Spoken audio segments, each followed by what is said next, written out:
Hello student, आज हम लोग पढ़ेंगे क्लास 11 के हिंदी से चैप्टर 4 जिसका शीर्षक है गूंगे। इस वीडियो में पाठ का सारांश जानेंगे। राघव जी का साहित्य सामाजिक मुद्दों पर आधारित रहता है। इस लेख में उन्होंने दिव्यांग लड़के को माध्यम बनाकर लिखा है जो सुन तथा बोल नहीं सकता। समाज के प्रति उसका क्या रवैया है, क्या रवैया रहता है तथा समाज की मानसिकता आज किस स्तर पर आ पहुंची है, उसको प्रकट करने के लिए, उसको दिखाने के लिए यह लेख काफी है। हालांकि इस पाठ के माध्यम से लेखक उन सभी को गूंगा बताते हैं जो अत्याचार को देखते हुए भी उसके विरुद्ध कदम नहीं उठाते। एक गूंगा बालक महिलाओं को अपने विषय में बताने की भरकस कोशिश कर रहा है। वह जन्म से बहरा होने के कारण गूंगा है। वह सुख दुख जो कुछ भी अनुभव करता है उसे इशारों के माध्यम से प्रकट करता है, यानी बताता है। वह बहुत प्रयत्न करता है पर बोल नहीं पाता। वह इशारों से बताता है कि उसकी माँ घूंघट काटती थी जो उसे छोड़कर चली गई क्योंकि बाप मर गया था। उसका पालन पोषण किसने किया यह तो किसी की समझ में नहीं आया, लेकिन उसके इशारों से इतना स्पष्ट हो गया कि जिन्होंने उसे पाला वे मारते बहुत थे। वह बोलने की बड़ी कोशिश करता है लेकिन उसके मुख से कठोर तथा कर्म कटु काय काय की आवाजों के अतिरिक्त और कुछ भी नहीं निकलता, जिसे देखकर उपस्थित महिलाएं उसके प्रति दया से भर उठती। सुशीला एक जो महिला है गूंगे को मुंह खोलने के लिए कहती है। गूंगे के मुंह में कुछ नहीं था। किसी ने बचपन में गला साफ करने की कोशिश में काट दिया और वह ऐसे बोलता है जैसे कोई घायल पशु करा उठता है। खाने पीने के विषय में पूछने पर बताता है, हलवाई के यहाँ रात भर लड्डू बनाए हैं, कढ़ाई मांजी है, नौकरी की है, कपड़े धोए हैं।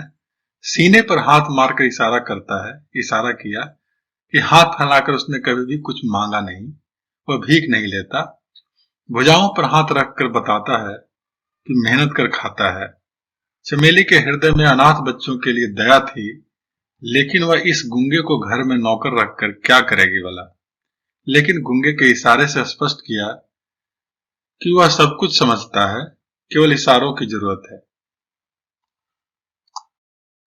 चमेली उसे 4 रुपये वेतन और खाना देने का वादा कर घर में नौकर रख लेती है। गूंगा अपने घर वापस नहीं जाना चाहता। उसे बुआ और फूफा ने पाला अवश्य था पर वे बहुत मारते थे। वे चाहते थे कि गूंगा कुछ काम करे और उन्हें कमाकर कुछ दे, बदले में उसको बाजरे तथा चने की रोटियों पर निर्वाह करे। गूंगा चमेली के घर छोटे मोटे काम करता था। एक दिन गूंगा बिना बताए कहीं चला गया। चमेली ने उसे बहुत ढूंढा पर उसका कुछ पता नहीं चला। चमेली के पति ने कहा कि वो भाग गया होगा। वह सोचती रही कि वह सचमुच भाग गया होगा, पर यह नहीं समझ पा रही थी कि क्यों भाग गया। तब उसने कहा कि गूंगा नाली के कीड़े के समान है। उसे जितना भी बेहतर जीवन दे दो मगर वह गंदगी में ही रहना पसंद करेगा।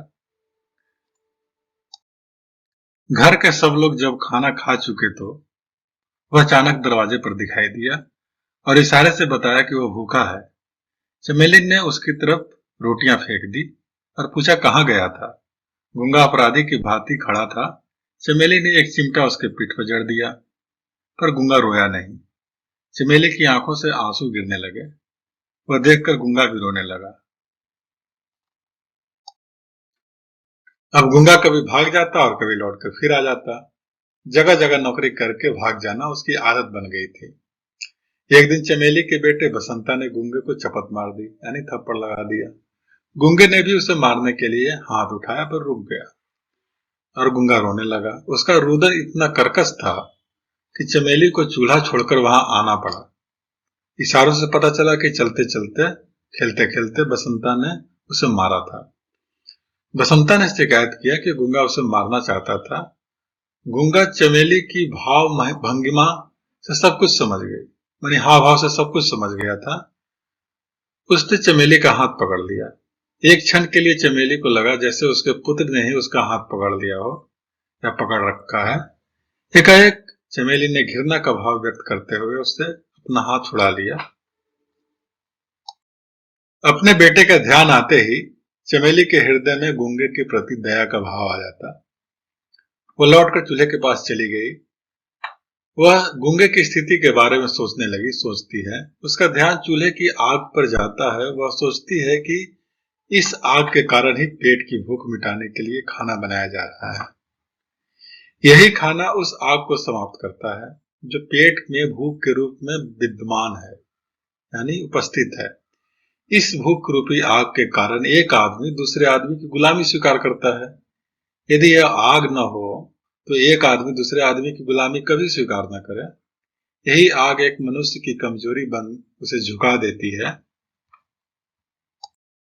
चमेली की समझ में आ गया कि गूंगा यह समझता है कि बसंता मालिक का बेटा है, इसलिए उसने बसंता पर हाथ नहीं उठाया। थोड़े दिनों में गूंगे पर चोरी का आरोप लगा। चमेली ने उसे घर से निकाल दिया और चिल्लाकर कहा कि उसे नहीं रखना। गूंगे ने कोई प्रतिक्रिया नहीं दिखाई। चमेली ने उसका हाथ पकड़कर उसे दरवाजे से बाहर धकेल दिया। गूंगा वहां से चला गया और चमेली देखती रही।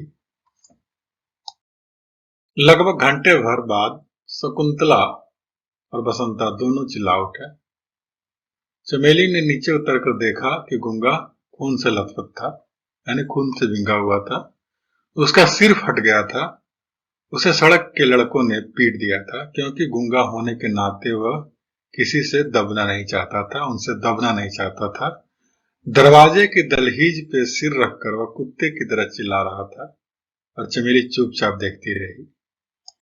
अपने परिस्थितियों को देखकर चमेली सोचती है कि आज के समय में कौन गूंगा नहीं है। लोग अत्याचारों के विरुद्ध आवाज तो उठाना चाहते हैं, परंतु हालात के आगे वे मजबूर हैं, यानी एक तरह से गूंगे हैं।